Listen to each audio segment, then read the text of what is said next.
Naging mas makabuluhan ang pagpasok ng mga mag-aaral sa Ortega Elementary School matapos silang mahatiran ng tulong at suporta sa pamamagitan ng outreach program ng Police Regional Office 1 OLCFI noong August 20, 2026.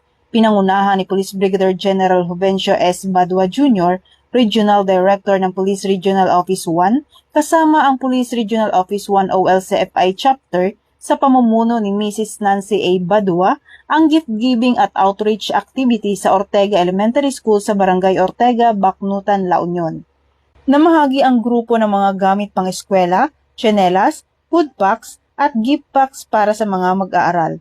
Nag-turnover din sila ng mga ICT equipment sa paaralan upang makatulong sa pang-edukasyon at pagkatuto ng mga bata. Layunin ng programa na mapatibay ang ugnayan ng pulisya at komunidad, maisulong ang kaligtasan at kapakanan ng mga mag-aaral, at mahatiran sila ng suporta at pag-asa sa pamamagitan ng makabuluhang pakikipag-ugnayan. Sa pamamagitan ng ganitong mga inisyatiba, patuloy na isinusulong ng PNP ang serbisyong mabilis, tapat at nararamdaman alinsunod sa Enhanced Alerto Framework at sa adhikaing maging kaagapay ng komunidad sa paghubog ng mas ligtas at mas maunlad na kinabukasan para sa kabataan. Mula dito sa Campo Crame, ako ang inyong PNN correspondent, Patrolwoman Dara Palome.